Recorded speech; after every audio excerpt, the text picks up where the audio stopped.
sure you know what you're doing? Yeah. Come on.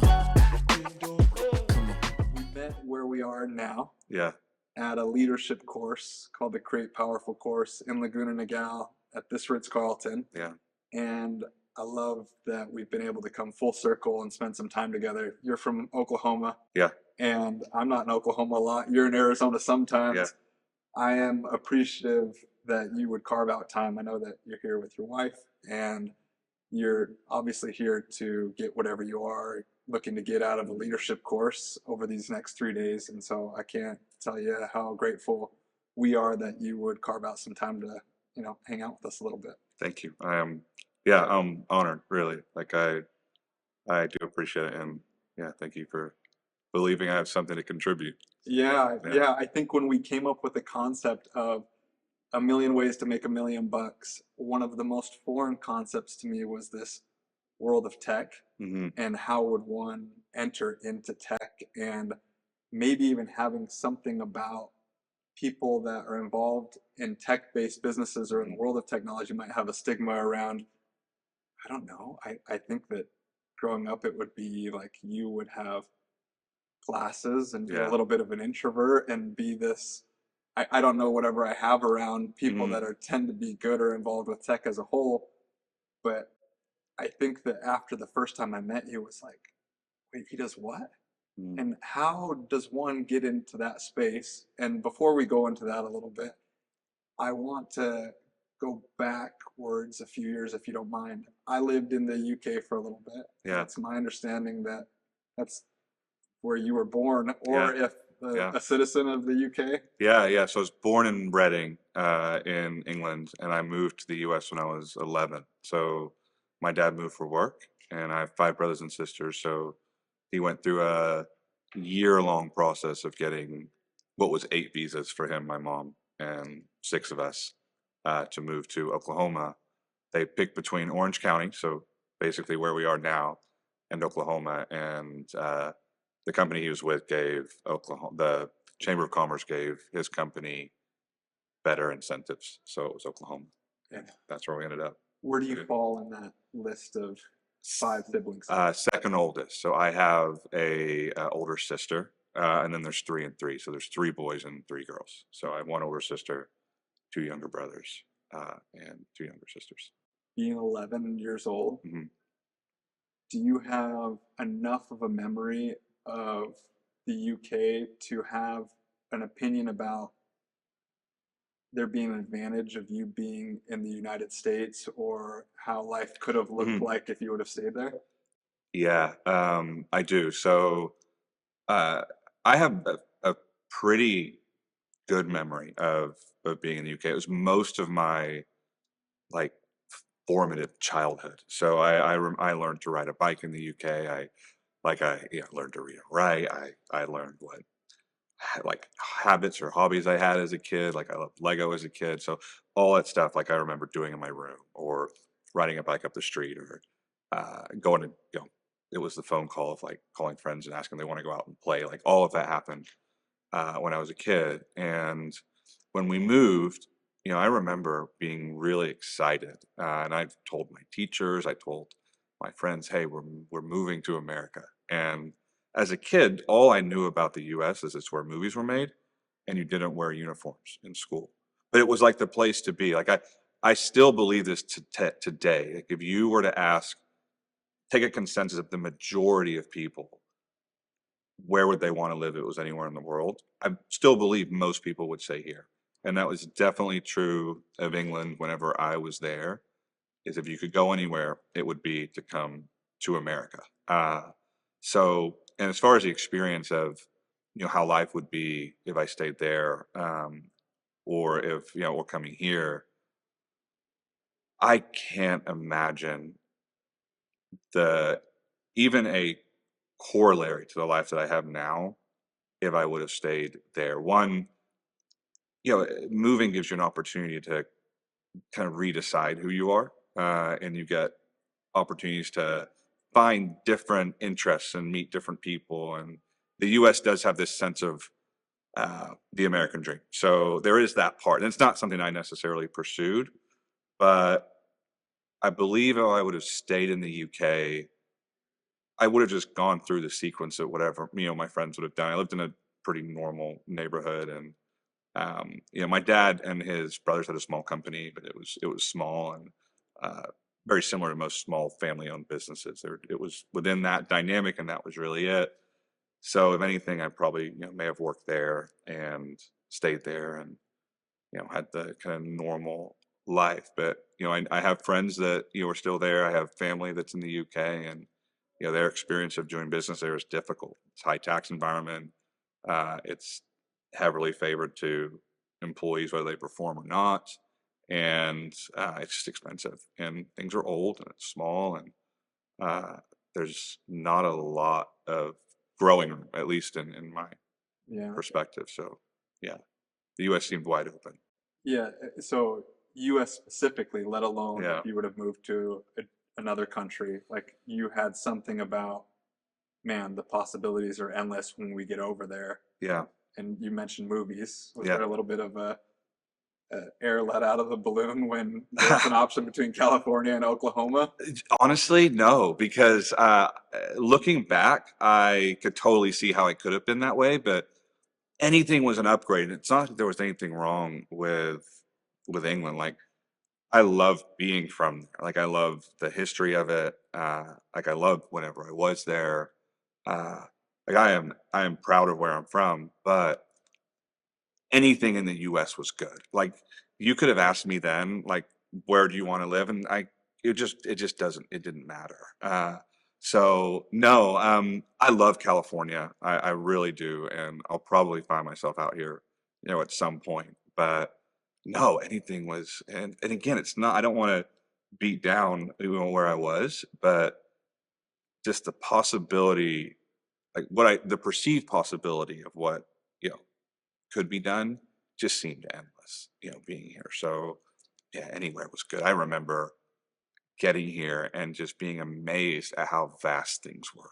So where I was, everything was small and tight. Streets were small, houses were connected. We lived in a semi-detached house, so it was connected to the three houses down the street before there was daylight in between a building. So everything was just small and cramped, and you lived in that little orbit, and that was all you knew. So just coming here and having a long drive from the airport that wasn't filled with buildings was just, it just seemed like possibility. It's like just open space. Yeah. So Oklahoma probably fed that, actually, because it is.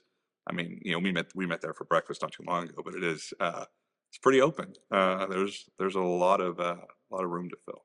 You could So drive a long ways without hitting a roundabout. you can, yeah, you can. You And can probably go to another state. when you made the transition, in my experience, when I was over there, people gave us a hard time about our school systems. Mm. They would ask me these like Ooh, worldwide questions that I didn't yeah, know the answer to, and they're like, mhm, "How did you not learn that in school?" yeah, And so when you're saying, "Man, I think that if I would have stayed there, I could have seen a life with not as many possibilities." mhm, You move over, and besides not having to wear a uniform, mhm. do you remember anything in the school systems that might have created, or sent you down a path? Like, was there anything that when you got here, was it just maybe the country as a whole as a possibility? Like, do you have anything about formal education and where that played a role? Such a great question. When I moved here, I was 11, so I was a sixth grade age, and they wanted to put me in ninth grade, just based on our curriculum. So that is true. In the UK, I learned stuff that I didn't learn here until ninth or 10th grade. So we had already done some advanced mathematics. We had done more in-depth history, more in-depth like reading comprehension. And when we moved here, it was still relatively basic. So the joke was genuinely we didn't learn anything new until sophomore year. Uh, but I think education is a really good discipline. I don't know what you would be doing during that time other than some form of education, but I do think that it's much more about like the person taking themselves to it than the material, because I think, like a lot of people, I can't think of much of what I've used from high school, college education outside of the discipline of doing the work, which maybe that's what it's for. Like maybe that's the benefit of it that's indirect from the content. I don't know. But as far as content goes, I don't have a strong opinion about someone needing, especially higher education, unless you're talking lawyer, doctor, CPA, some sort of accreditation that's necessary to operate in the field. But I do think there's value in the discipline, and I think there's a lot of value in the social side of it. Because to your point, I'm probably naturally introverted. I know I'm naturally introverted. I get energy when I'm by myself. It costs me energy when I'm in a group of people. And just so naturally for me, like I look to get time, by myself. So the discipline of going through school and then working in school, I think probably helped shape some of that for, life after school and career and business and stuff like that. But I don't think it was about the content. I really think it was about how you took yourself to the requirement of being there and having to get out. So that kind of forced me to at least put the work in to feel like I was successful enough to get out and be okay with the GPA. Yeah. So, but yeah, content, I'm still, jury's out for me on that for the normal person.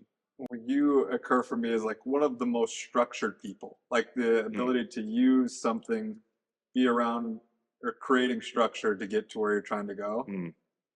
It hurts me when you say that you lose energy being around people, because in the time that I've spent with you, Mm. I've learned, and I feel like others would do the same. So Yeah.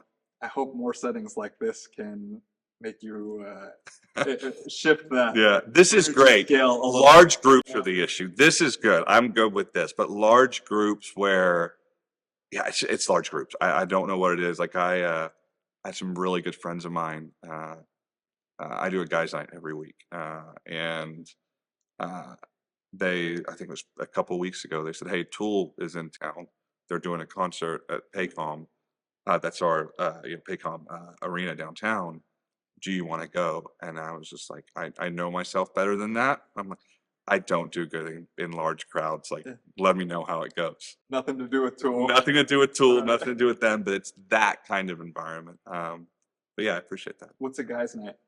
Uh, Like, what could a typical guy's night look like in size? So typical. Oh no, it's 3 or 4 guys Cool. at the most. And honestly, it's Call of Duty. All right. That's what it is. It's Call of Duty. It's DoorDash. We may go see a movie if it's out, something good to go see, or go to the gun range or something. But 9 times out of 10, it's Call of Duty. There's like a rich history with these 3 or 4 other guys, or you feel like Yeah. where does this play a role in like why it stayed consistent? So, I think it stayed consistent because one, I believe in this concept of love your family, choose your friends. So, regardless of your family and who they are, and to love to me means to accept them for who they are without trying to change them. So, love your family and choose your friends. And then what I've experienced as I've gotten older is my friend group has gotten smaller and smaller. When you're young, you're friends with everybody, and in high school, it's a pretty large group. And to me, my experience is that's the largest group of friends that I had. And so as I've gotten older, and as I spent a lot of time on the business. Like I spent probably 8 years on the business, with that being my sole focus. No intimate relationships really, outside of dating. No intent of being married. And so but all I had was a small group of friends. So what we noticed is over time, people got married, and they started having kids, and the time that we were spending together was just less and less. So there ended up being, I think, 4 of us that were not in. We're not on a trajectory to be married to anybody. No one was in a relationship that would have looked like it was going to go that way. So we just started hanging out together and said, okay, let's just get some time to where we can book it, and whatever happens in the future, we at least have like our core friend time. Because I think a mistake that happens is try to make your spouse your best friend, or you try to make your someone you grew up with your best friend, even though they may be going down a different path. So it was really about how do we keep, like, in a weird way, guy time sacred. And we just booked Fridays. So and that's been going on for probably 6 or 7 years now, I would think. And it's just been a habitual Friday night, or we'll do Saturdays every now and then, and we will just commit to spend time together. Honestly, it probably originated from street racing. I think that's probably where it came from. Is we used to do Saturday nights, 10 o'clock at night, and I did that from first year in college till way later in my life than I probably should have. And that was really fun. Like it was just this time to do guy stuff. And after we kind of retired from that and realized it was too much to lose, there was a handful of us that substituted that for playing Call of Duty. So This is the second time in like the last 2 months that this has gotten brought up. The Phoenix Suns had a night where they invited some of the season ticket holders to come to an event, and Devin Booker, Kevin Durant, and Bradley Beal were just in an interview setting yeah, like this. yeah, And that's everything that went back to like how are you developing unison on the court. Everything went back to Call of Duty. It like kind of became a punchline by the end of the yeah. interview.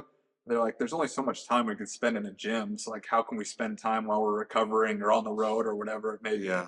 And Call of Duty, with There's like their like camaraderie of them on a team going towards the objective. Like, it's funny. I've never played it, and so now it's got me curious. There's a rawness to that environment. There'll be times where my wife is home, or she'll have come home while we're playing, and we'll talk a couple days later. She's like, "Do you guys take offense to how you talk to each other when you're doing these things?" And it's just part of it. And I don't know where you would get that kind of energy out elsewhere that probably wouldn't have a consequence that you wouldn't want to deal with. So yeah, I don't know what it is about Call of Duty, but there's something around going and either, you know, shooting a bunch of people that you've never met, or just getting your butt whooped by 12-year-old children Yeah. that will tell you about it as they're killing you. So there's something to it for sure. A theme But, that yeah. when I've spent time around just business owners or Mhm. people that have gone into creating whatever they're out to create, Mhm. is that they enter, at least the majority that I've experienced, enter into this phase of loneliness. Mhm. Like, man, it's just, I'm so busy. I'm so committed to what I'm doing. Man, I just feel alone, and I'm creating a higher rate than I've ever created at, or whatever it may Yeah. be. And so I have a real belief system around a brotherhood. I'm Yeah. lucky enough to have a group similar like that you can just count on, whatever phase anyone is in their life, Mhm. but some consistency around that. So Yeah. I think that there's maybe more to that people should at least try to incorporate, whether you're playing cards or games or whatever it may be. You know, that was ours for a long time. We just play cards Yeah. Thursday I love nights. that. Like it was, we did it for 4 years was cards, and then you go like there was a shuffleboard season, there was Yeah. Yeah. whatever it could be. There was a FIFA season, there was Mhm. just this, but man, you pick your head up and you're like, man, we've been doing this for a decade, and I'm grateful for those nights that you just everything else almost just disappears for a minute, and you Yeah. can unwind. And obviously, at least in my scenario, you can be yourself Mhm. in a vulnerable way, I guess. Yeah, I think that's it. So one thing that sticks out to me, and I believe this in general, but I think what attracts people to other people genuinely is authenticity. I don't think that you have to have the same interests. I think that if you experience someone that's being truly authentic, there's something that wants you to get more of that. It doesn't matter who it is. They could be the strangest person in the world, but they land for me as authentic. There's something about wanting to like dig into that more, or be around that more. And I think that, when you have like this tribe or this brotherhood type thing, it is completely unconstrained as far as how you are required to show up. And I think that there's a lot of value to that, because there are guardrails in business of how you could or maybe should show up. And there's guardrails in almost any other relationship. But I think when you're really talking about a bond with other guys, you can be almost unconstrained if they're people that you trust. I think to be authentic in a group requires trust, but it's fuel in some way, to experience it and then to be able to be it. without judgment. And that is one thing that I'm really appreciative about that group of friends is, and I've shared this with them, is it's rare. I've come to find out to have a group of friends that you can trust, that you aren't worried what they say when you're not there, and that genuinely have no judgment around whatever you're going through. That you can share it, and they may or may not get it. You may or may not relate to it, but there's just no judgment. There'll be times where they're saying, "How are things going?" You're like, "Man, my week has been terrible." And they'll just hear it out. And there's nothing that needs to be said about it. And in a way, it is therapeutic. So I think like if you look at yourself as an entity, and there's that part that needs to be expressed, and if you don't have that way to express it, it's got to kind of start to permeate the rest. I don't know if that's good. Yeah. So yeah, I'm with you. I Can definitely I- believe in that. Yeah. Can I give you a I don't know, push to do something that was really cool for me? Yeah. I wish I could give credit to whatever video I saw this on Yeah. social media, but it basically went through like these domains in life. Mhm. And it was like, he had this belief system around the type of friends that you need. Okay. And he went to like, you need a friend that you can just count on. Mhm. And I think of that movie, The Town, when Yeah. he walks up and he's like, hey, listen, Whose I car are need we you," or taking? whatever. Yeah. Yes, Yeah. yes, the whose Yeah. car are we taking friend? Yeah. No questions asked. Yeah. You need the friend that's gonna check you. You know, Mhm. like when you're not, like that can tell you Yeah. when at least they feel that you're not Mhm. heading to where you're intending to head. Yeah. Mhm. Your spiritual friend, someone that can keep you in and around your spiritual goals or Mhm. whatever it may be. And he went through this list of a couple of these domains, Yeah. and then he issued this challenge at the end that whoever came to your mind as I went through these different domains, reach out to them and show some form of gratitude. I love that. Yeah. And I had a pretty cool moment with some of my brothers, like to Yeah. tell them like, hey, you might already know this, but just as a reminder, like I am so grateful that I can count on you for, and then went into that domain. But That's good. it was cool. It was Yeah. fun. It was fun, and it happened over maybe the course of a week. One was, we were hanging out watching a game in a hot tub. The other one was like, I just called him and said right after the video, like you were the first person I thought of when it came to this, and like, Man. but it was a fun moment. If you, if Yeah. you have it, So the domains were, I'm up for it. So the domains were the guy you can Whose just, car we taking, yeah, friend? whose car are we taking? Yeah. What was the next one? Check you was the term that Check he you, used. okay. Like the one that like, hey, listen, if you're not Mhm. treating your employees, siblings, spouse, whatever it may be, right? Yeah. They can like check you and Yeah. have the hard conversations. Yeah. The Spiritual. other one was spiritual. Yep. And then there was the mentorship, like of guidance, like where Okay. it's like, hey, I know Yeah. if I have an issue, I could come to you and get some creative. So it was kind of like I love the that. business side of it. Yeah. Yeah. Yeah, I'll do that. And then he finished it with, if you have a friend that is checking multiple boxes, like, my version of what I heard was like, be intentional about keeping that person in your camp. Yeah. Like Yeah. keep that person special and let them know that, and do what you can to make sure that person stays close That's by, because good. it's a rarity. Yeah, that's good. It is not lost on me how rare that is. I mean, I don't think I knew, or I don't think I had an experience of the quality of friends that somehow I've been able to like have. And that's not the same for everybody. Yeah. So yeah, Yeah. I'll do that. I want to ask you something, Yeah. but before I do, just to button up the conversation we're on, Mhm. where did your formal education end? Mm. Did you go to college? Formally? Did you Okay. graduate? Yeah. College? Did you do any of that? And what was it around? So I did. So I have a bachelor's. So I went to the University of Central Oklahoma, and I have a bachelor's in business management and a minor in economics. So that's where formal education ended. I went into a lot of research after that, and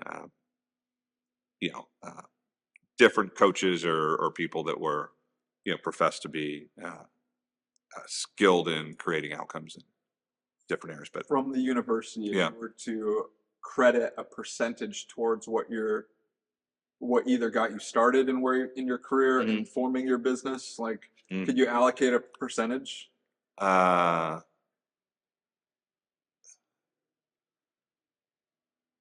Man, I just cited the school too. No, not really. I don't think it's very high, honestly. Well, let me think about that.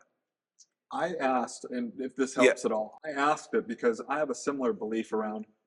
I admire somebody that commits to something that could traditionally take 4 years. They finished Yeah. it, they sought out to be, Mhm. and so it's more of the principle of doing that. I have Yeah. this belief of like, if you don't know what you're going to do, you might as well continue in school rather than be idle or whatever it may be. And then if it doesn't align for you anymore, then move on. But Mhm. I'm just curious. I like the possibility. I almost like when I hear that uh, it might not have had a huge impact on where they are, because I hope that people, can go create their own formation around what they have around education. I'm Mhm. not Yeah. pro or anti. I didn't complete it, but Mhm. there's a certain envy I have for those that did. I also sit on the other side of like, man, you certainly don't need it, and I've Yeah. got enough evidence to there. So I get curious around that, So around like yeah, how applicable that was to your today business. content wise, not. I think back to the discipline of showing up and doing the work. That's the part that I probably haven't been in enough inquiry about of was that developed then? I don't think so. For some reason with me, and I don't know if it is a weird tendency or something that I have, but I don't do well when I don't follow through with something. I almost get antsy. But there are certain things I will just stop midway and like I'll leave something on the counter and walk away. Like I don't know how I do that, but then I will not finish school. So I can't say it was developed there, but there could be a possibility that the discipline to show up and continue to do the work did something after school. But honestly, I think most of it came after. Yeah. Like I really do. Now, if I didn't have that, I have no idea what path that would have put me on. I probably could have started a job somewhere, gone to the military, whatever, and that could have put me on a different trajectory. So what I don't know is what I would have done during those 4 years and where that would have angled me Yeah. elsewhere. So I don't think it's critical. My younger brother asked me this and he asked me my opinion on higher ed, and I said, yeah, unless you're going to be a lawyer, doctor, or CPA, or you have you know no ability to generate discipline for yourself, it's kind of a social experiment. Yeah. For you as much as it is for other people. I like So, the environment of at least people heading in a direction. I know Mhm. there's enough of like the goof off stories around that Yeah. time of your life, but Yeah. like I like at least I'd rather err on the side of being around people that are heading in a direction than, like you said, not knowing what path it could have led to. But I was curious. It's a great point. Yeah, Yeah. no, that's a very good point. Yeah, and to that point, I didn't change my major. I experienced a lot of classes with a lot of the same people. So although I'm sure some did, it seemed like most of the people I was around had an intention of where they were headed. So yeah, that's I'd imagine there's some validity to that for sure. Okay. So yeah, I'm gonna come back, but I yeah, think it'll be useful if people know this. yeah. Give us an introduction of your company, Okay. what it's called, Yeah, what you do yeah. in a summarized category, and we can come back to it. Yeah, yeah, I'll work to be efficient. So my company's name is Arts Technology Solutions. So we DBA under Arts Solutions, and effectively we are a uptime. Actually, no. What's the best way for me to put this? There's industry terminology that I don't really want to use. So uptime service agreements is probably the best way to put it. So we do that for high cost of failure or high cost of downtime environments. So there's two domains that we operate in. One is in the networking Ethernet space. So our typical client looks like a large enterprise or carrier organization with a large network infrastructure dealing with a lot of voice and data traffic and a high cost of downtime. So think of Any your clients typical. we'd know, like Uh, that you could say that yeah, that yeah. I we might mean, recognize a your like person? your top three cell phone carriers: AT&T, T-Mobile, Verizon. We support all of them. We support Kroger stores and a lot of just kind of big box companies that are multi-site. Generally high revenue produces high cost of downtime. So what we do is downtime mitigation. So we sell service agreements that ensure a certain level of uptime of their infrastructure to mitigate when there are issues, how much revenue they lose. So we do that through a relatively advanced level of technical troubleshooting and a very fast parts replacement should there be like a physical failure. So in some cases we have parts on site in 15 minutes. Most cases are 4 hours to next day. So that's one side. The other side of the business is still in downtime mitigation or uptime optimization, but it's on the medical side. So specifically medical imaging. So that's CT, X-ray, MR, mammo. Same concept though. When those go down, your patient schedule goes out of whack and you lose revenue as a hospital. So we typically support mostly hospitals. We do imaging clinics as well, but they're generally imaging groups.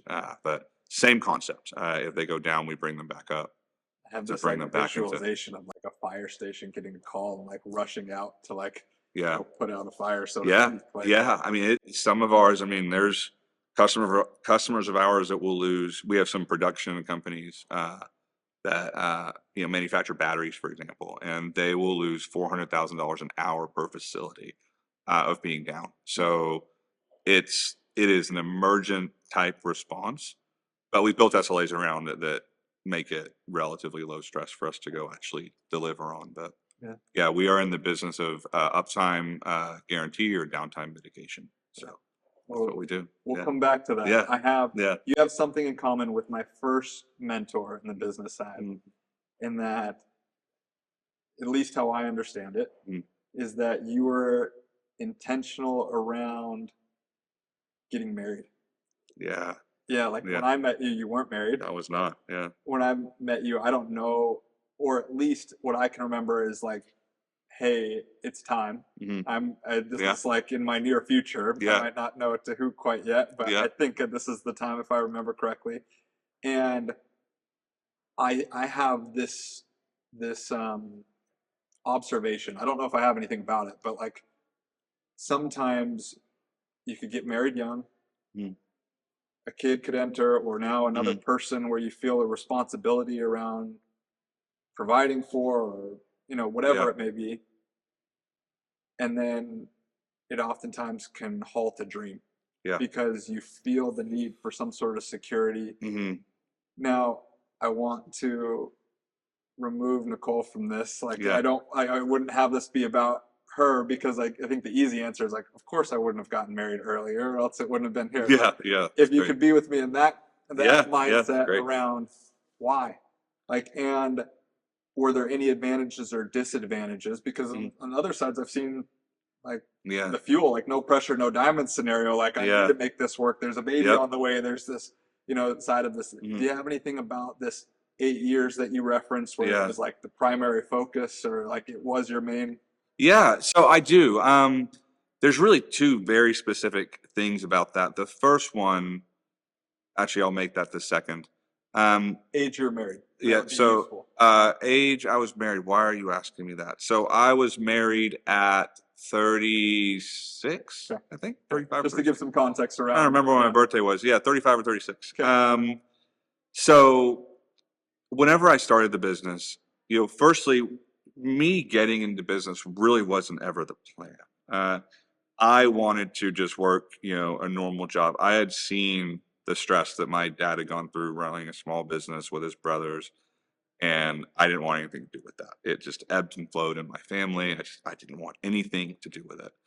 And some circumstances happened where, I felt, an obligation to help support my family. So, and that happened towards the end of college. And I quickly realized the $60,000 a year I was going to, attempt to go make working for this Oklahoma oil and gas company was not going to cut, the gap that I saw. And not that it was my responsibility, but I decided to make a choice of, okay, I can probably make, a difference there. So the early stages of the company was really about supporting my mom and my brothers and my sisters. So that's where the driver came from. So it wasn't the no pressure, no diamonds situation. Like, that was the pressure, and it was my sole focus. So, I have 5 brothers and sisters.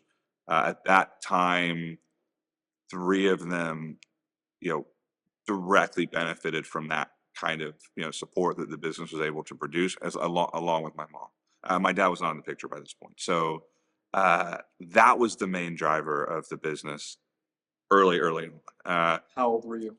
I started the company when I was 24. Okay. So I was just getting out of college, or I'd been out about a year actually. So yeah, started when I was 24. So, for the first 2 or 3 years, that was it. There was nothing other than make sure that everyone's handled, and it was just about maintaining. It wasn't really about earning or generating wealth. It really wasn't. And then what I didn't, Press on you on the no pressure, no diamonds. Like that seems one noble, but not. I don't know if it's necessary. I mean, people have survival skills and they can yeah, kind of figure things out. But like, at least what I hear in that scenario, it was like you had someone that you wanted to make sure was mhm, use the term handled or at least yeah, taken care of. Like yeah. I hear that was a little bit of the push over the edge, Oh or yeah, hey, like the yeah, to go from there. yeah. It was for me, it was like the burning of the boats. It was, if you want to take the island, burn the boats, and the boats were kind of burnt for me. So yeah, it's been really interesting because early on, it really occurred to me as a responsibility, and it took me a little bit to realize that it was a choice.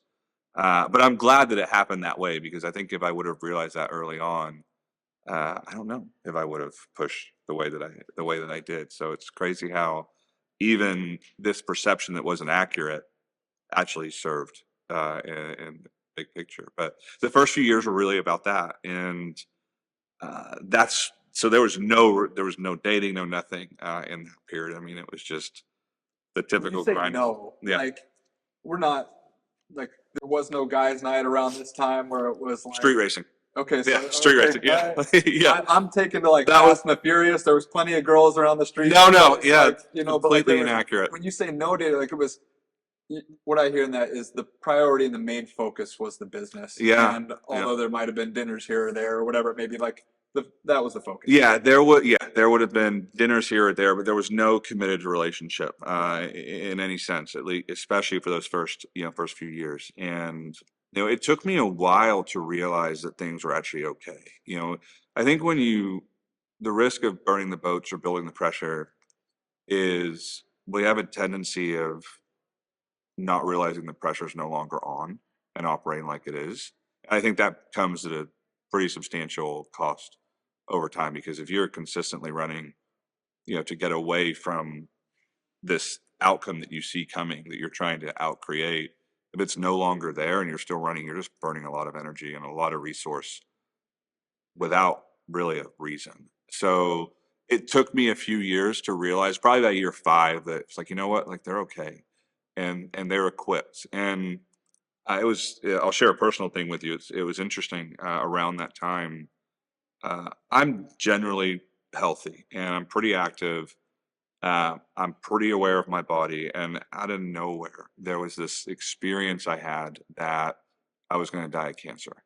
Out of nowhere, to the point to where Not an actual like image or like you were diagnosed with this. You had a thought I had this around it? concern that Okay. just showed All right. up, and it almost seemed like fate. Like I had this thing of like, it just hit me one morning, like you're going to die of cancer, and it was clear as day, and it was something that I attempted to avoid, and I remember I made my food decisions based. I stopped eating like red meat because I was like, this is where it's gonna come from. Or I stopped going outside. So I mean, it got crazy, and it happened for a period of like 4 or 5 months. And I'm relatively introspective, and by this point, I was relatively well coached. So I started asking myself, well, okay, if I died of cancer, like what would happen? And I really dug into it. And the way that I think is I will write myself a question. If I'm working through something, I'm like, in this case, why am I going to die of cancer? Or what will happen if I'm going to die of cancer? And I would write all these outcomes. And I got to this one where it said my mom wouldn't be okay. And I was like, and so what I look for is the emotion. So if something hits me emotionally, I'm like, oh crap. So that hit me emotionally. So I was like, well, what do I think will happen to my mom if I die? And then I ultimately got to, through that same kind of process of all these different possible things, that, what I realized is I didn't think my mom could handle life. That's really what I got to. And it's the way that I treated it whenever I started the company. It's like, She raised 6 kids her whole life. She hasn't had a job since raising the 6 kids. She wouldn't be able to survive without, some other form of income. So, this is around the 3 or 4 year period into the company. And I called her after I realized that. And I was like, hey, I've had this experience. I'm going to die of cancer. Uh, and Call your mom. yeah, Don't call your mom. yeah. That's She's all right. like, and yeah, she's not the one that you would want to call with that thought. And I share with her. I said, hey, like, this is what I got to. Like, it wasn't that, but that brought me to this realization that, like, I've been operating like you won't be able to handle life. And I shared with her my experience about starting the company, and she knew the reason too. And she was really gracious in what she said. And she's like, you know what? Like, back then, like, I don't know what we would have done, but now, like, we're equipped. Yeah. Like, now, even if you decided to do something different, like, everyone would be fine. And she kind of freed me at that, like, in that call. And I remember I was driving home from work, and I remember hanging up the phone, and I never had that cancer thought again. Like, it just evaporated, like, that moment, and it never came back since. So yeah, there was a point where I realized that, kind of to what you were saying, that it's not necessary anymore. And that's where I thought, okay, I've got something here that I can actually grow. Yeah. Like, it's not just about how do I maintain status quo so they maintain status quo, because that's the cost. Is you don't want to disrupt it, because it could disrupt everything it supports. And yeah, you got kind of free of that from that process. But yeah, it took a little bit. To somebody that's 24 and is looking to start a company, Yeah. do you have anything about,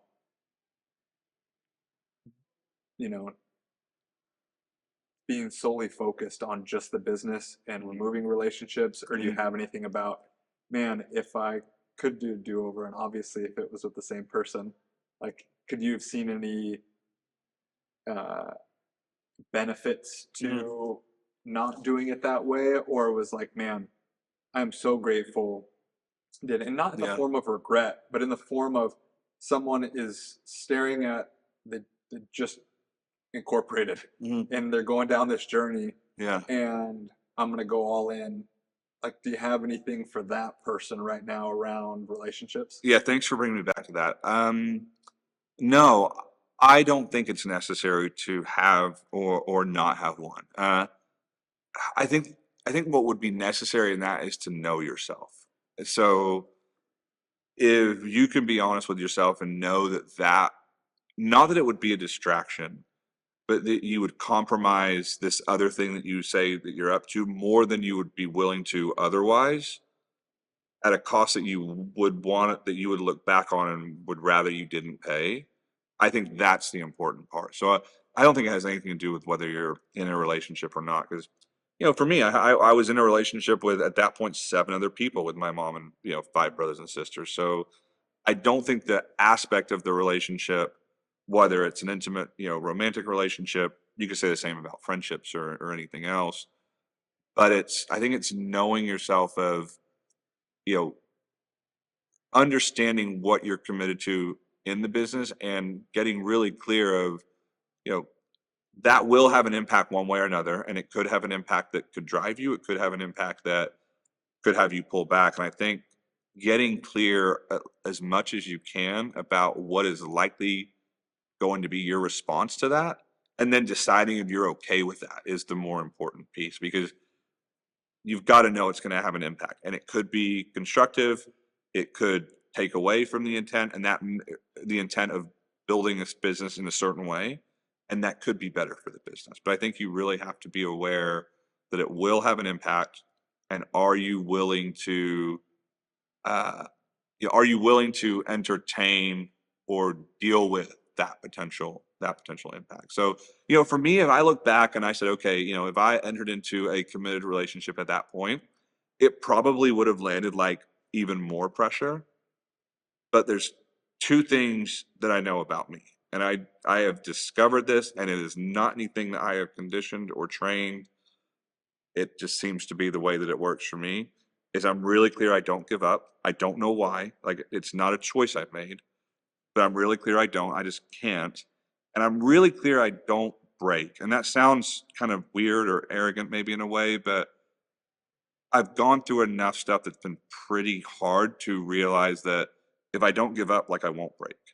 Like those things are connected. So knowing that about me now, looking back then, would have made it work. Yeah. So yeah, I don't think it's critical one way or another, but you got to recognize it will have an impact. At least that's how it would for me. I love that. When you discover how much you have, left in the tank, so to speak, when things get tough, that's it, there's I've said it quite a bit, stuck with me. My friend Jason talked about when you go into an experience, you come out of it with either confidence or experience. Mhm.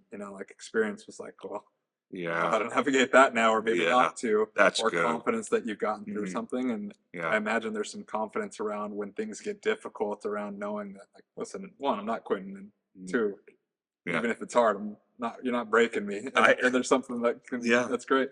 One of my things that I repeat to myself, and I don't remember who said it, but anytime there's two things that occur to me whenever things are hard. One, I know that if you stay in the hard long enough, you get more capacity. Like I just have enough experience that Say it again. if you stay in what's hard long enough, you get capacity. Most people will shrink, or not most people, some people will shrink whenever they experience things that are hard, and they're left with the capacity they have. But if you stay in it long enough, like if you stay at the outer edge of your capacity long enough, like something happens that you get more, the problem doesn't go away. It's no different in its quality or quantity, but somehow your ability to operate with it improves. I don't understand it, but I know if you stay at your thresholds long enough, you get more threshold. Um, and then another thing that I really, it's kind of a mantra that I have is, anytime something's hard, the thing that I'll repeat to myself is, uh, it's a discovery moment, and it's not a moment to discover how hard things are, but how strongly you've been created. And so that'll push me through. It's like, okay, I can probably take another 10 minutes of this, Yeah. and I can take another 10 Yeah. after that, and it just kind of keeps Yeah. going. So I yeah. think that this has me curious because I think it's applicable whether you're in a committed relationship already, Mhm. or if you're in the scenario you were at 34, 35, 36, Yeah. entering it in. When asking people who are close to you about, like, hey, like, what's important to Mhm. Reza? I got the answer of a routine in the morning Yeah. on how you start your day. Yeah. I think that what I'd be most afraid of if that I didn't get in a committed relationship early on, that I would struggle letting anyone in later down the line. Mhm. I mean, there would be this routine that I would be in, and anyone Yeah. to disrupt Mhm. that would Yeah. be like, man, like just naturally or inherently difficult for me.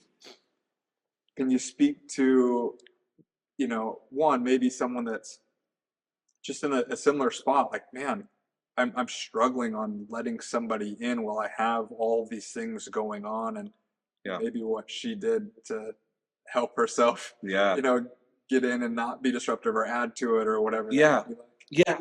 I think, yeah, to answer that, I think you really have to consider, like, you have to be really awake to the kind of person you want to be with. Because, that routine, so I am absolutely committed to my morning routine, not in the way to where, I say the exact same thing every day, but I'm committed to having this time with myself, and it's got a few pillars that I've developed that just work for me that set my day up.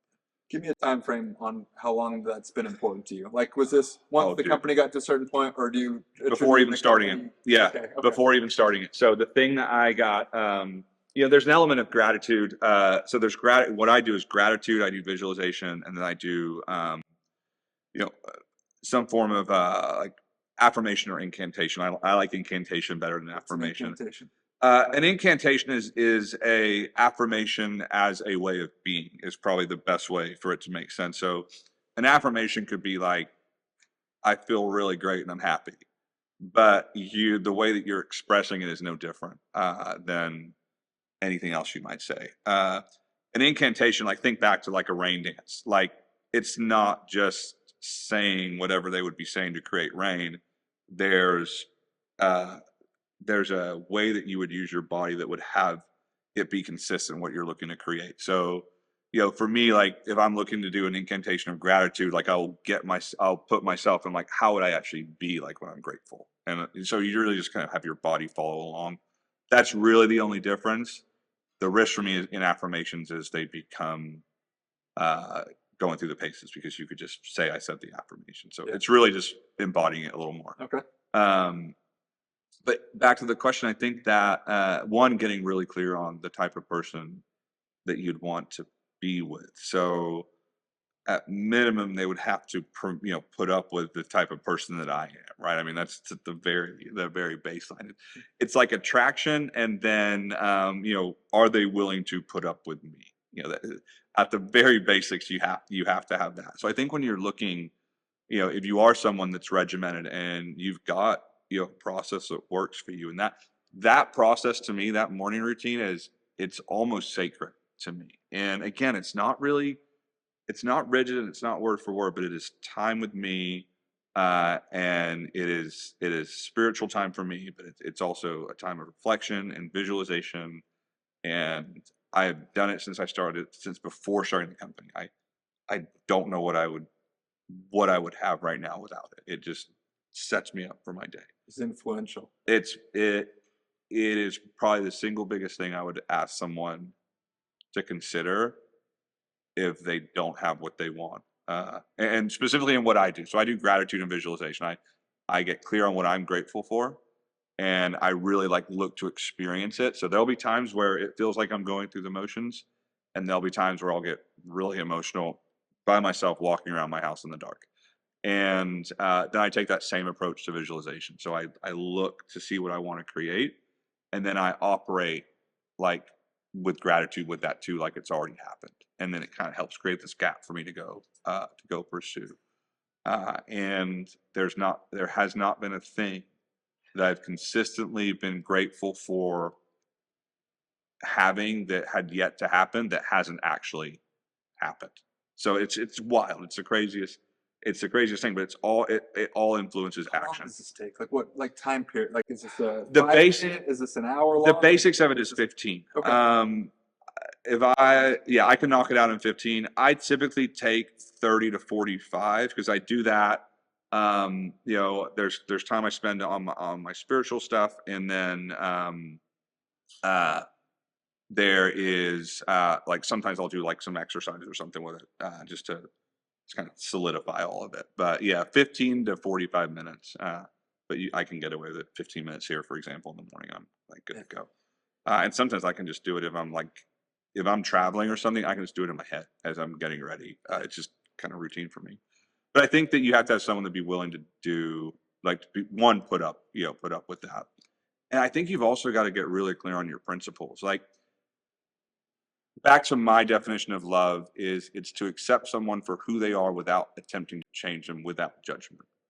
So if that's my version of love, that's what I would want to receive back. And if that's something that's critical for me to have, and there's a person that's genuinely unwilling for me to have it, that wouldn't work. It just wouldn't be the relationship, because the cost of that to me is way too high. Not just in not having the routine, but anything else could be at risk with that too. So I think that is something to be really aware of: is what is the type of person that you wanna end up with? What are the characteristics, and what are the must nots? I think a lot of people get an idea of the kind of person, like the proactive or positive qualities they want to have in a spouse, but they don't consider what are the things that would break the deal.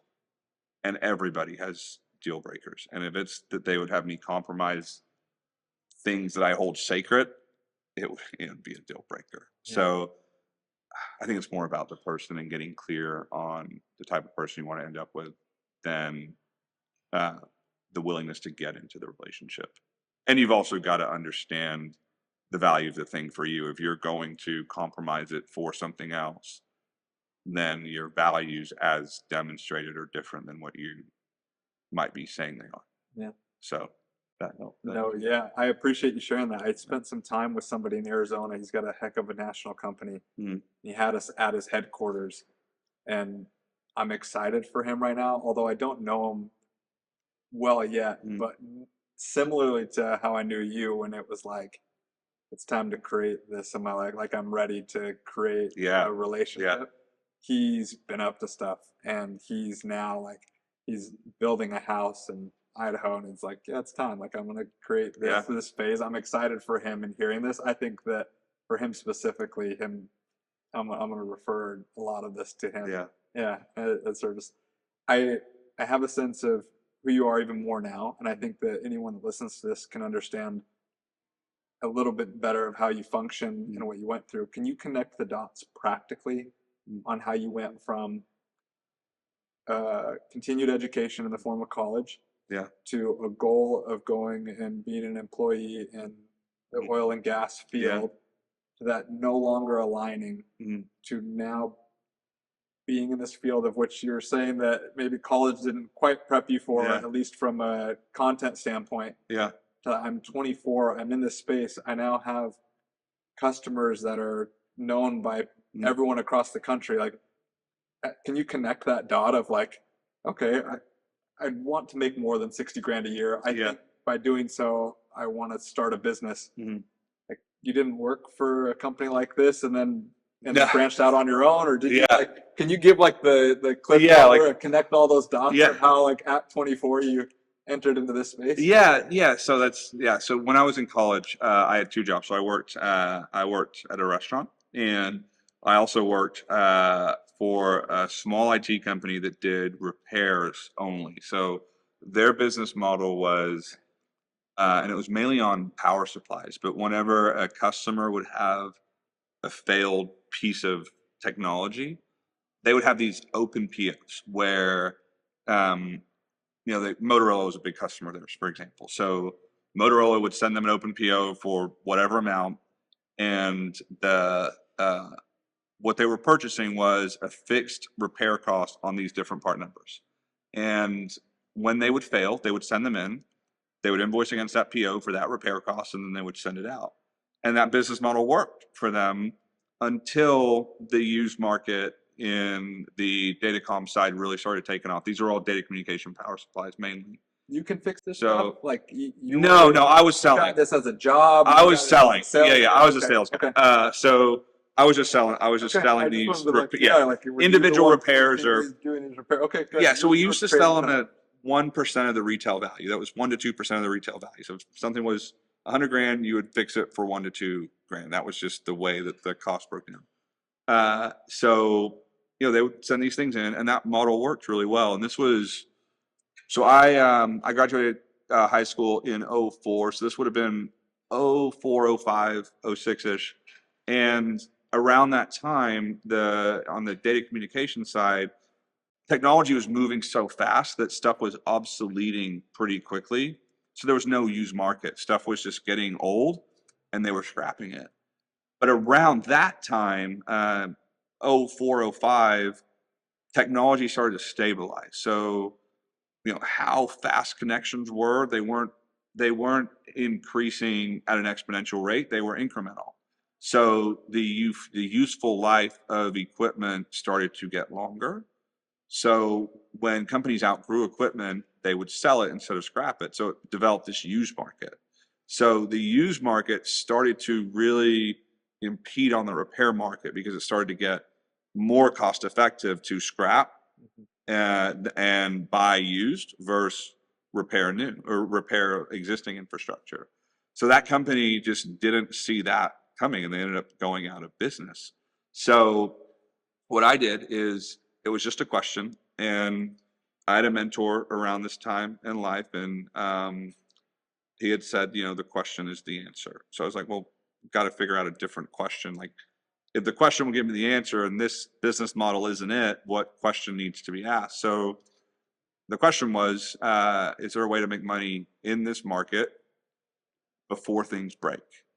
And that was just a question. So I started doing some research, and I found that different manufacturers offer what are effectively extended service agreements. So they would charge a percentage of the value of the piece of equipment, and they would offer a repair warranty. So instead of paying a larger cost at the time of the repair, they would charge a smaller percentage of the list and say, if it fails, over this year period, send it into us, we'll repair it, you'll have it back in 10 days. So what I realized is there was not really any independent companies doing that. It was all done through the manufacturer. And it was still relatively expensive compared to what you could do independently. So when that company went out of business, I made a few phone calls to customers that I had had, and I said, "Hey, I think I can sell this service. Would you resell it?" And we had a handful that said, "Yeah, I think so." And we sold a few deals. Really, in the beginning, we had no business earning, but we delivered on them, and it just really went, really went from there. So there was an opportunity of, a gap in effectively my employment, but also a different question.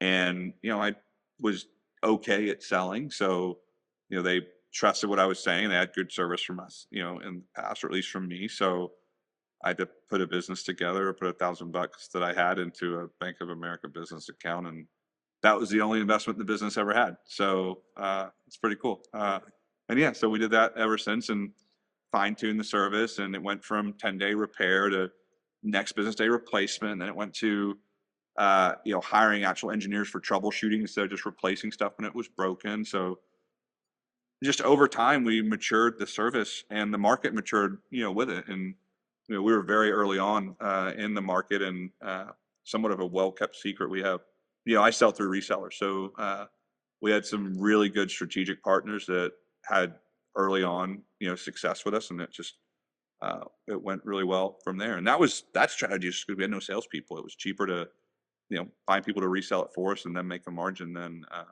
bring on salespeople. We still do that model today, and it just happens to be the VAR, value-added reseller model, is still the most popular model, at least in my industry. So Yeah. it just worked really well. And some of that was, by accident probably, or fate one way or another. But a lot of that I didn't know. It was just, it's like, we don't have any money, so maybe these guys will sell it and they can make a margin because they've got salespeople. Yeah. So yeah, that's how that works. That's Yeah. so great. Yeah.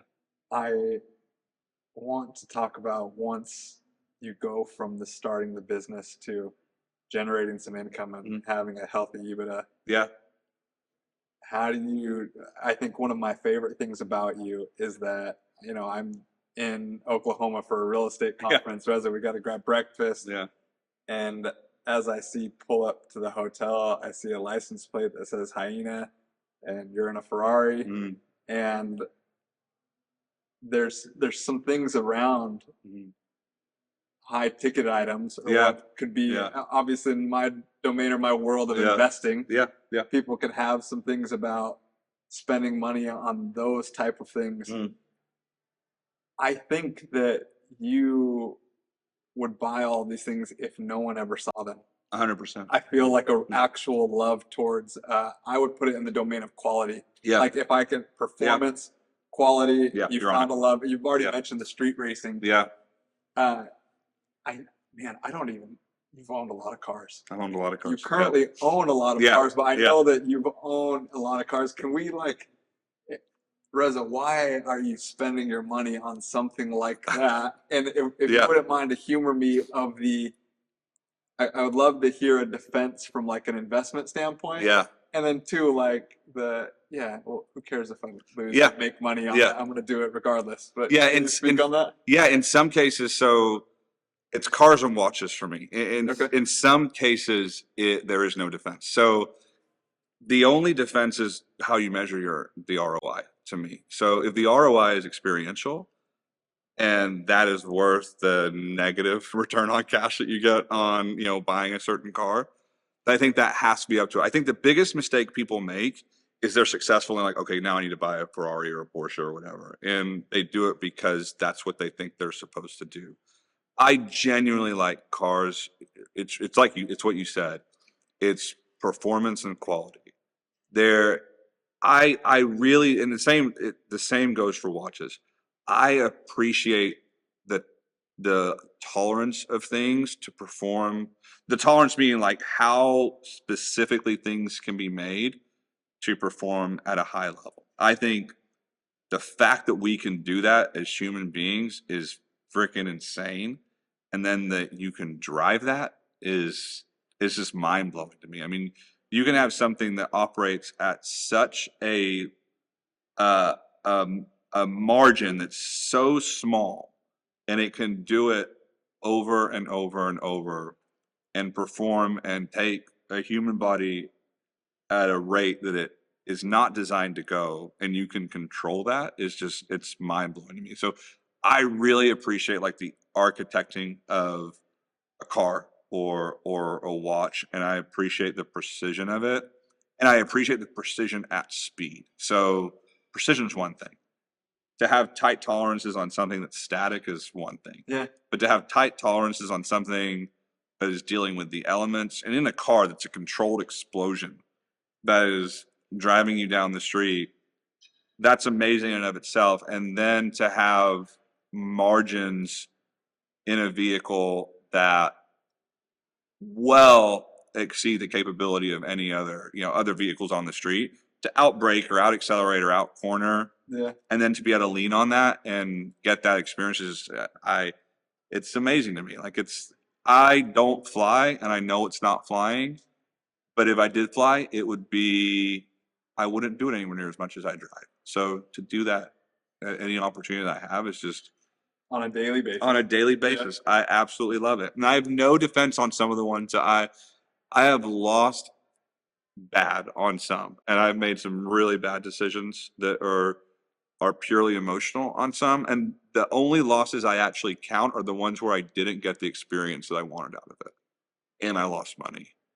If I made money or I got the experience, it works. And I'm genuinely starting to look at them like an asset class, which is, Yeah. that's probably the last few years for me. But for the most part, it was my outlet. And I remember whenever I was younger, I was in a car club in college, and it was specifically around Camaros and Trans Ams. And there was a guy that was in the car club that he wasn't much older than me, probably 4 or 5 years. And I remember going to his house, and I was living in this crappy little house, termite infested house. I had this 150,000 mile, Trans Am that I did the best I could to make nice and fast. And, and I remember going to this guy's house, and it was, to me, it was probably a $250,000 house at the time, but I was living in a $700,000 house at the time, and it wasn't that long ago, so it's not like we're talking way more value than you get today. Well, maybe today, but not a few years ago. And I remember being disappointed because he had a newer car than me, had way less miles. He lived in this nice house. He was married, had a kid. Seemed like everything was going well, and he didn't seem that much older than me. And I remember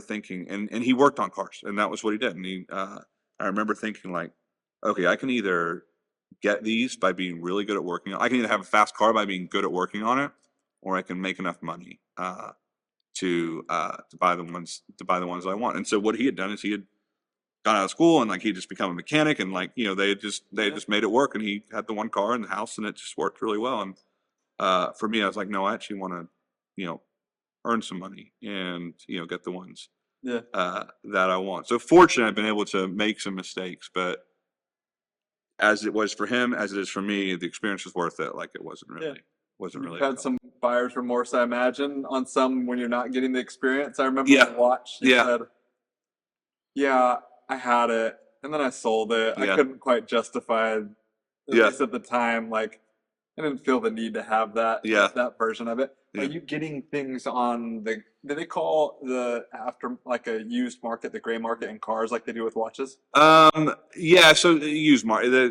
just call it the used market. So yeah, most of what I buy now or intend to. So I have two strategies at play, and one of them is they're going to come at a known cost. So I appreciate new. Give some people some context. Yeah, You had a video that was relatively viral from Car Week. Oh yeah.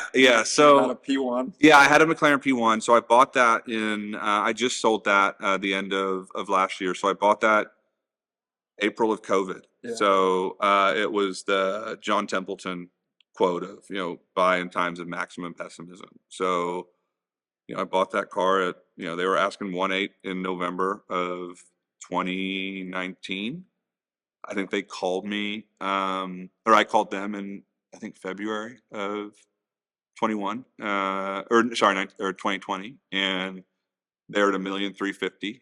So they come down like $500,000 and I just told them no, and I called them back in March of 2020, and they were still, I think they were at $1,300,000 or $1,250,000. I told them no, and their general manager called me. He's like, "What does it take?" And I was like, $1,000,000. Like I was just, hoping that he would take it. I was shooting it out there. I really wasn't planning on buying it.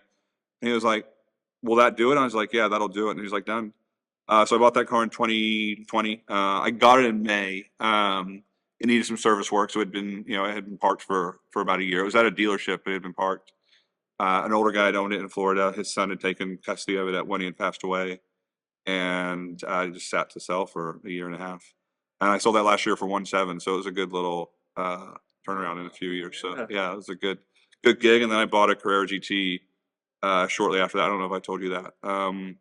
But I bought that. I knew you were buying something. I didn't know what it was. Yeah. I bought a You were Carrera excited GT. Love that car. It's actually 20 minutes from here now, getting a few upgrades on it. So bought that. But my strategy now is, and it worked really well with the P1. I think it works in any market with cars, at least, if you're willing to hold.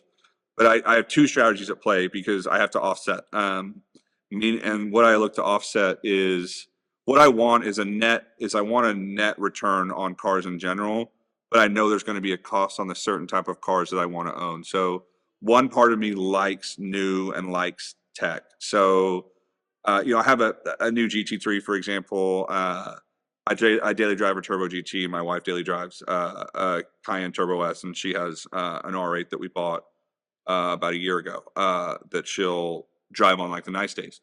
Those I know will lose money. They're kind of latest and greatest in tech. They're relatively mass produced.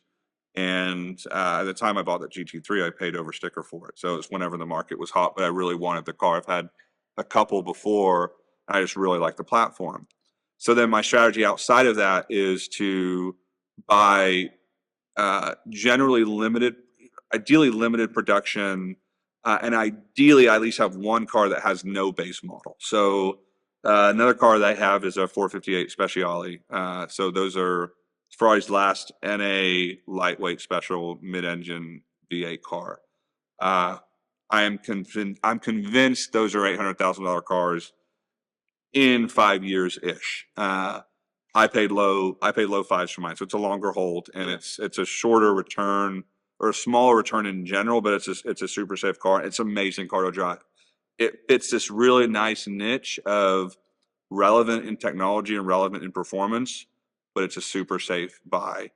But that has a base model. It has a 458 Italia base model. So my experience is if limited production cars have a base model, the cars generally have a ceiling for the limited production version. Yeah. So if you can buy a limited production, ideally numbered car, so my P1 was a numbered car, Carrera GT's numbered, limited production numbered, no base model, they generally will do very, very well.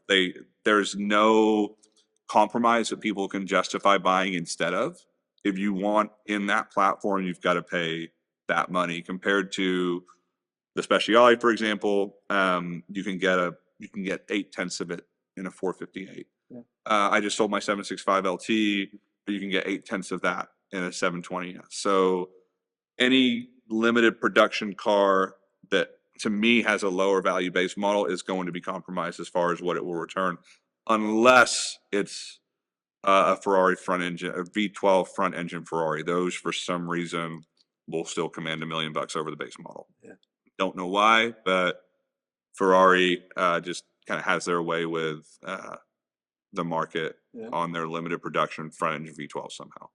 I like what I hear in this is that this was a little bit of a dangling carrot. Like you can tell a passion for vehicles, machines, these kind of things, and like how you could use it. Can I ask you? You've been so generous with your time, but I'm so curious about this, and I think it could be applicable for business owners to hear. How are you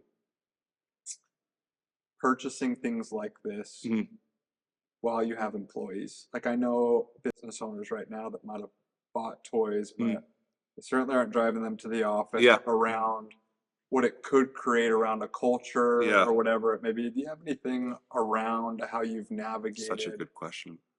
Yeah. you know, the watch you're wearing right now? Yeah. The reason I love it, it's one of my Yeah. favorite watches, but yeah, like how do you navigate something like this when you may be hiring employees that might be entry level, or you're paying, you're having watches or cars that might be more than an annual salary? Do you have any advice around navigating that around Yeah. performance or performance, or is it something that you might not have come across? No, so I have, and I think the answer to this is it goes pretty back into the process. So for me, at our company, we're very, very values focused. We hire and fire to them. They are not. Our values were discovered through. Uh, our purpose is to empower clients through relentless performance, and that's something that spoke to me. Our clients through relentless Yeah, performance. Okay. that's something that spoke to me personally, and it was, kind of after that 3 or 4 year period of being in the business, and really decided, okay, well, we can make something of this. So what do we want it to be about? And I was coached at the time. I had a coach that just said the word performance to me, kind of like what you see, and he was like, "That's something that really calls to you." I was like, "Yeah." So I took that to the business, and I looked at it. It's like, okay, well, if I want to make this about something, like I'd want to make it about something that I'm passionate about. So we established these values, or I did, with the help of a coach specific to values, of figuring out for me what were the common elements of performance. So we looked at different areas of the business, of deals that went well, or things that didn't go well, and we looked to identify in all these things that went well, what were the common elements of them going well, and that's where our values came from. So we put language to those elements, and that's where they came from. So we hire and fire to that, and so I think part of it is being intentional in the hiring of it. Is we're really clear. We're about performance. We pay very, very well. We don't pay for the sake of paying high. Like we pay for performance, and we're not ashamed to pay a good rate for it. But I think that a lot of it comes to the type of people that that you do hire. And our value set, someone wouldn't survive that value set and have too much around me pulling up in a certain car. It just wouldn't attract that type of person. So I think, or wouldn't sustain that type of person. That may attract them because they may like the values on a surface level, but when they realize it's actually how the company's ran, they wouldn't survive it. They would either exit themselves or be exited. So I think that's a big part of it, is like the personality that I have that appreciates those things is the same personality that the company has. So I think that's a big part of it. The other part of it too is, one of our values is coachable and committed. And so if we don't allow someone to have an issue in the business and not address it. So meaning if they work in the business and they have an issue, whether it's personal with someone else or business related with someone else, they're not only required to address it, well, they're required to address it if they allow it to get in the way. So if they allow it to get in the way, they're required to bring it up, and whoever they bring it up with is required to respond to it. So they can't bring it up and the person not want to talk about it. So we have a culture that rewards them bringing up stuff like that. So sure, I think there's a possibility that people could see that, but the ones that have been in the business longest all seem to demonstrate a character that can appreciate it Yeah. in a way. And they almost, I wouldn't speak for them in saying like they see like, pride in having something to do with it, but they do. And I think they all can recognize it for what it is. Of, yeah, that's probably something that, you know, if that person being me felt like they earned that I don't think they would see that too differently. Yeah. So I think a lot of it boils down to who the person is, though, because yeah, one person can. We're very protective of our culture, and one person can very much interrupt that. I love that. So yeah, I think that Yeah, there, you give an example of me of leading. You know, I think that you give time to that. Anytime Mm, I've had questions for you, or anything I've been curious about, you've made time. I think that that is who you are, or at least the way I experience it. You, mm, I just as I asked around, you know, what could the world know about Reza to some people that were close to you? mm, Culture was brought up and how important it is to you. yeah, Your routines and who, you know, how they've shaped who you are. Another term, what I imagine helps with that concept is that they brought up your giving, yeah, both of mm, time and also, you know, monetary mm, way of giving. mm, You know, I couldn't help but think that, not that it's advertised because I didn't know about it until I mm, asked some people close to you, but I mean, it was almost the first thing they said, like, you should see how committed he is to giving or serving in mm. that form. I would imagine that has some sort of impact on your culture. Yeah, yeah, it does. Giving, thank you. Giving is, man, it's huge to me. So whenever I started, I have these two tattoos. They're the only tattoos I have on my body, and it was at a time that this was part of my burning the boats. Is I thought you couldn't get a good job with visible tattoos, so I decided to get them right here. And the reason I got them here is because I see them every day, and I didn't want to have to go somewhere that I had to roll my sleeves up and work for somebody else. So that was just part of the intent. But they're both in Latin, and they say two different things. This one is from Kingdom of Heaven, and it says, "What man is a man that doesn't make the world better?" And then this one, my mom is from Scotland, and she's part of the Campbell clan. So in Scotland, you are generally born into one of the clans. It's just the Yeah, way it works. So it says, "Forget not, I scarcely call these things my own." And her clan, my understanding of the meaning of this to me, and my understanding of the reason it was on their crest, is that there was a lot of resource that they had, and a lot of effectively blessing, and it was a reminder that it was barely theirs.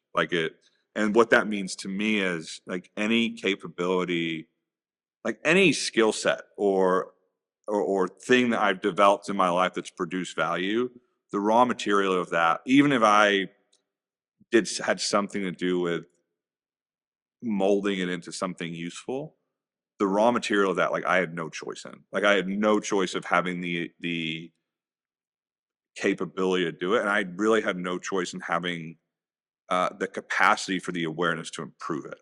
So I hold to, like, my ability to do things. I had zero. Say, like, they were absolutely granted to me, and born, conditioned, gifted, whatever you want to call it, blessed. What I'm really clear on is it wasn't me. Like, I didn't make the choice. There's something about the way that I operate that I had no say in, and it benefits me. So I really have this belief that, you know, uh, I believe that every person has the ability to impact everything. And if that's true, then giving time or money or energy, it can only impact the whole. So if that's true, there's no downside to it. Like, if I can go make a difference to someone else through some charitable deal, one, like, I believe that somehow that, it comes back to me. And it's not the motive of it, but I have to believe that if we're all connected in some way, that serving somebody else has got to serve the whole. yeah, And the the confidence that comes from knowing that no matter what happens in the future, I know I've made a difference somewhere else. Dude, the whole thing could blow up. yeah, And I can walk away from it knowing that it didn't just benefit me, like, it benefited other people, and that will never change. Like, that is etched in history. Like, it's like that won't change. So to have that, and to be in business, and to to do that, and then to know that no matter what happens, like I made a difference somewhere else, it has nothing to do with this. Somehow it gives me like confidence to keep going. So yeah, whether it's time, money, I had a mentor one time that said, and I really believe it, and I think I believe it to be true, and I'll tell you why, and then I'll be complete on that. But he said that the level of your income is directly correlated to the level of your giving, and I fundamentally believe it, and it's just something that I've just had experience with over and over and over, and I have a specific belief around an amount that I give, as a percentage, and why it works. And I just have too much evidence to say that it doesn't work. And I think there is a genius paradox built into giving, in that if you make it about what you get in return, it's not giving. So you don't get the benefit. Say that one more time. If you make giving about what you know you will get in return from genuine giving, it's not giving. And you won't get the benefit. But if you make it about giving and maybe knowing that there's still something that'll happen, but that's not why you're doing it, you get all of it. And and it's not even the financial return that may or may not happen, but the peace you get from it is just wild. And that peace creates confidence to take risk to go grow a business. And I don't know what I would do without that peace. Like if it was all about me and I never gave any of it, like I would just be like this. So yeah, giving to me is a big part of it. I wish I could put words to it. I don't fully understand that principle on, Me either. I think that, at least for me, the most popular phrase, if you help enough people get what they want, what you want will come. But I like the way that you said that, is that that's almost expecting a return Mhm. by doing so. Man, I Yeah. love the thought of if you can give, well, being in that domain, that silo, whatever it may be, for the purpose of benefiting someone else. I don't know how to explain it, but I believe that there's a real experience, but you just brought it to a whole new level of, man, trust that it could, Yeah. but don't make that about what it is in the moment. Yeah. I appreciate that. Yeah. Man, Dude, I'll say one more thing to that. The reality of it to me, nature supports it, spiritual nature supports it, life supports what supports life. Like, so if you support yourself, like life will support you in a certain way because in your life too. But the more you support the capital L life outside of you, life just seems to support the thing that supports life. So for some, I mean, I guess maybe it sees that you're willing to give resource, so it gives you the potential to have more, to support more life. Yeah. So yeah, that's what sticks out to me. man, That. I could talk to you all night. Yeah. We just went through, how long were we in our Oh leadership God, course together? 10 hours probably. Yeah. Wow. Yeah. And then I appreciate you. I also know that you aren't the only one sacrificing this Yeah. evening. So I'm Yeah. grateful for, creating this tonight. I could talk to you through the whole night. Yeah. I'm grateful for the different experiences that I've had to interact with you. One was from a motivation standpoint. When I made the decision to get, we could call it a business coach, Yeah. someone that I'm going to invest Yeah. in to do so. You were so instrumental in just providing feedback before I pulled that trigger. It's a real investment for me Yeah. at a time Yeah. that was important. The continuing, I've been to this specific course, which is an investment. Now this is my 5th time. The Yeah. Create Powerful course, of which you've been at 4 of the courses that I've been at. Yeah. Like Yeah. this example, I'm grateful for the experience we had around the placement funds. And now Yeah. from a professional setting, you were in a position to participate in an investment, which I'm grateful for. And I don't love how hard it is to find you, because I wish more people could. We are friends on social media. Yeah. Even when I want to look you up, it's different because you put a Greek font. Yeah. That's Yeah. I usually. Reza. I hope that people could find you. If people wanted to see a little bit about who you are, where could they find you? Yeah, so LinkedIn is really good. You can find me under that. And then on Instagram, if you do r.eh.za, you'll find it. R dot. EH. That's what I need to do. Yeah, need to so do R dot. I attempted to use the phonetic spelling of instead of e, so people would know to say Reza, but now they spell it REHZA. But yeah, r.eh.za. Yeah. And they'll find it on there. Thank you so much. Yeah. I appreciate your time, man. I love you, brother, and more to come. Yeah, thank you.